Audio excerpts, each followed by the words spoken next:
All right, hello everyone. I am back with another video, and today I wanted to cover chapters 3, 4, and 5 in the My Book of Bible Stories book.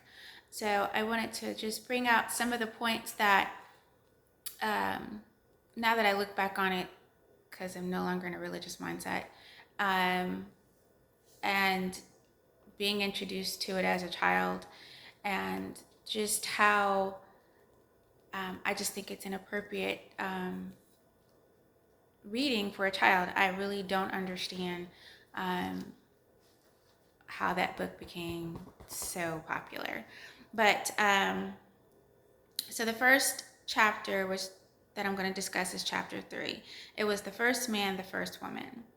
And on average, the stories were like 5 to 7 paragraphs. They weren't very long, just small paragraphs, really quick read. You can read it, as an adult, you can read it in like 5 minutes.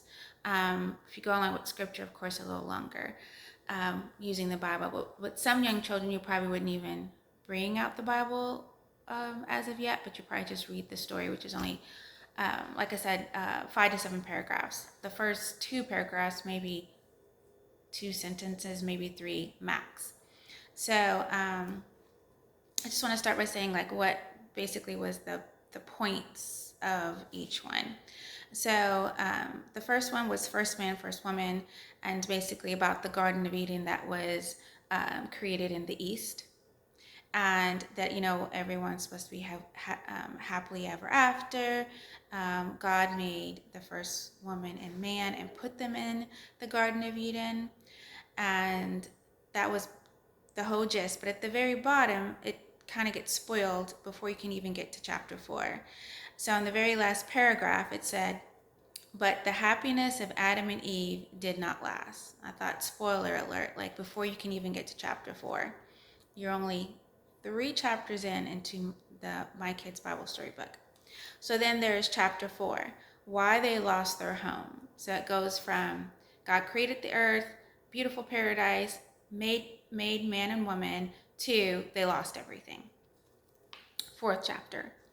So even with the picture itself, the picture of Adam and Eve crying, leaving the garden, behind them it's lush and green, and the front it's thistles and thorns, brown, green, and then brown thistle and thorns, because they're getting kicked out of the garden because they were disobedient. So the very first, there's 4 things that I caught from chapter 4. So you're sitting here and you're reading this to your child, and the first thing that's pointed out is that they were punished for being bad. And the terminology even used, like, so the terminology being used, I mean, from a child's mindset. So children are little, they do something bad, they may get punished. So of course, they chose words, terminology that is going to, in me, definitely strike some type of confusion or fear into children. So, punished for being bad. And then 2, death from being disobedient. So that Adam and Eve were going to die because they're being disobedient, because Eve ate of the fruit. Then, okay, this one, I'm not stretching here, it's actually, but satanic influence. So the reason I said satanic influence, so in this book, I think paragraph 4, in this story, chapter 4, paragraph 4, that the reason I say satanic influence is because they said the snake talked to Eve, which everyone knows this story. The snake talked to Eve, that Eve was tempted by the snake, and as Eve said herself, within the scripture, within the Bible herself, she said she was deceived. So I go with Eve, that she was deceived, but they said she was tempted. So, and then the angel, and explained that God made the angel before he made Adam and Eve. So this angel already existed, and this angel chose to use an animal to speak to Eve, to convince her to do wrong, to disobey God. And now because she was deceived by this snake, then now everyone has to die. So Adam and Eve have to die. And as we learn in chapter 5, the kids will have to die too, and everyone after them, because they listened to this snake. So the reason I say the satanic influence is because if you were to look at children's stories or like Disney movies, and witnesses were real picky about us watching movies and watching Disney movies. Mind you, I grew up in a household where, like I said, my parents really didn't study with me, even though my mother claimed to be a Jehovah's Witness. My father did not. We watched all kinds of movies. So I watched all the Disney movies. But I actually got a list of Disney movies that used animals to speak to humans. And so, and then the witnesses said that we should not watch those movies because they were satanic influences, right? And yeah, so I thought, well, why would they, within their own children's book, use the same system or the same way of influencing children or just entertaining children that Disney uses? So, like a movie like The Lion, the Witch, and the Wardrobe, which is absolutely one of my favorite movies. The Lion, the Witch, and the Wardrobe, right? Then there was also a movie, Pinocchio. So the movie Pinocchio, where Honest John and Gideon, they actually were the animals that were used to influence Pinocchio to follow them in to his demise, basically. Then in the Jungle Book, right? Kai in the Jungle Book. And then Aladdin, the parrot, right? And then of course Snow White and Sleeping Beauty. They all had animals that were used to deceive the humans, the characters, the children, in those movies to do wrong, to their demise. So I thought, why would the witnesses also use that avenue in the children's book to explain how sin came to be and to explain that it came through an animal that was used it came through an animal, but it was one of God's creations, another angel, and that God's angel, one of God's creations, used an animal that God also created to deceive the human that he just created. So I thought, well, yeah, it kind of makes sense that they did that because they already knew children were already susceptible to that because of movies. So it was kind of easy. It was an easy way to get their story across and not seem too far out there as far as an animal speaking to a human. But the fact that they said it was satanic, or they said it was Satan doing it and that Satan was evil, that was the twist on it. Because now you're saying it's strictly satanic and not like the children's movie where it was just a character that was being mean or bad, trying to get somebody to do something mean or bad. So with the Adam and Eve story with Satan, then because of what Eve did, because we all know the story, then the fate of the world had changed because of her listening to a snake. We all had to die because of that. And then the fact that also, let's go to 5. So, which is a hard life begins. So in the beginning, God promises this forever happiness, but only based on obedience, only if we are obedient. So Eve was not obedient. So even in the book, chapter 5, so it was death because of disobedience was the point that came in chapter 5.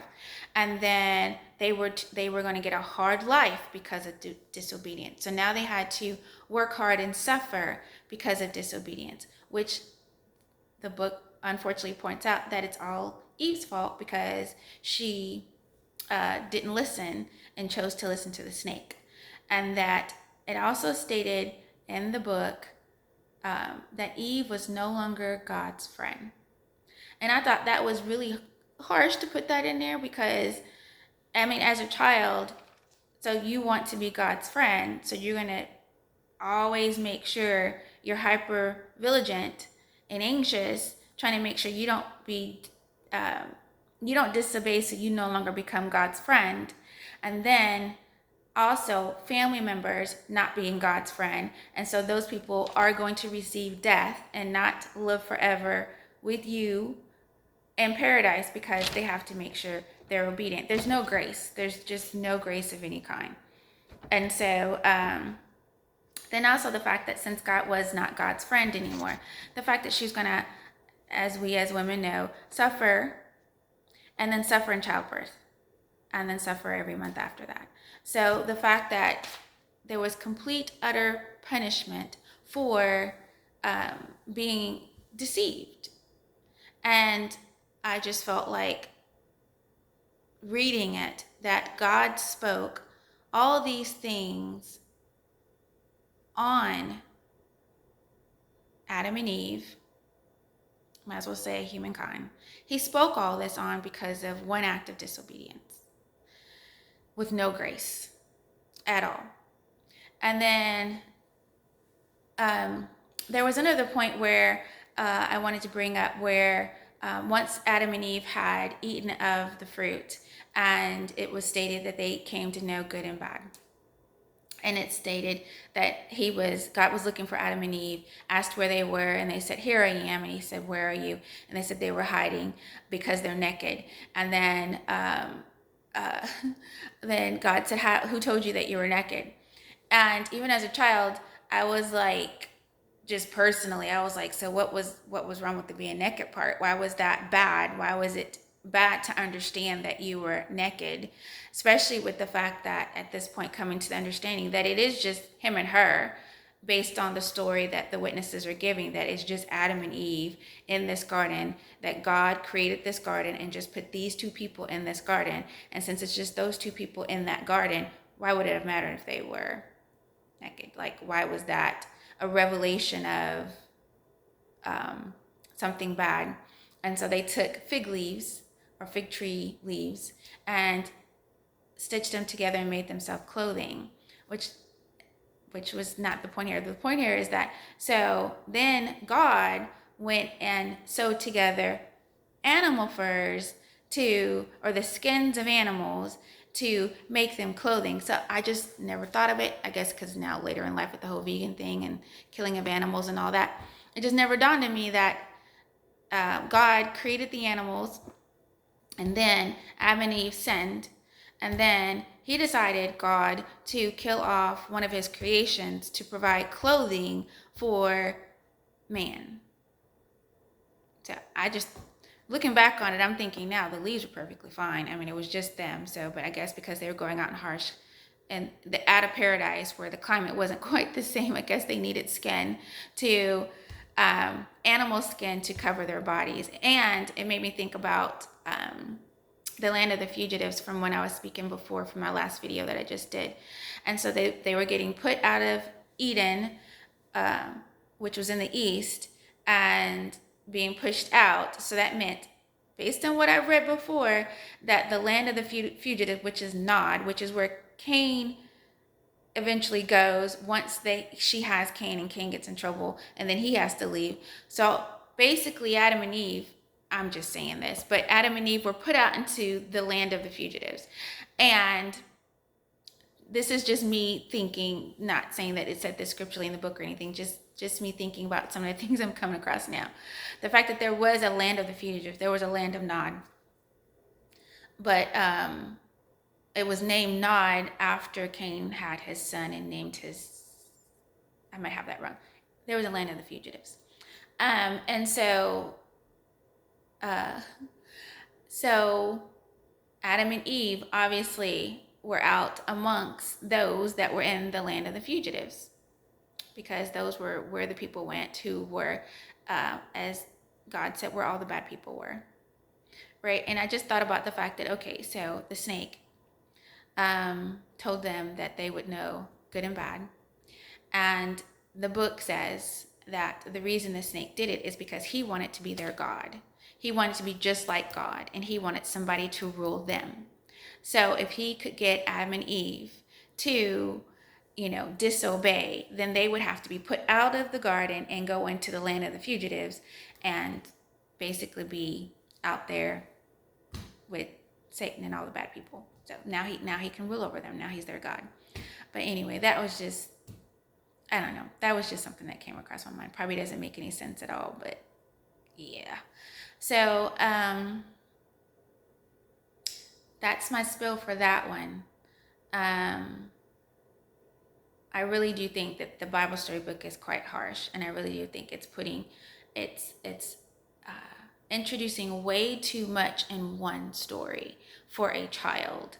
And I also think that some of the things that were said, a child didn't even need to hear at all. I think that when you're teaching your child about having a relationship with the Most High, that it shouldn't be about the evils of the world and how the evils came to be, especially when they're little like that. I just think that's completely, absolutely necessary. Am I saying to lie? No, but some of this stuff is crazy. Now that I look at it, I was a child. I was 9 years old. I didn't know any better. I was just reading and regurgitating what I learned and making sure I answered the questions properly. Because at the end, it has questions for this Bible questions for the study or for the chapter or whatever. So, but yeah, I hope you like this video, and it's 15 minutes long, so I better stop it. And I'll be back with another one. Thank you.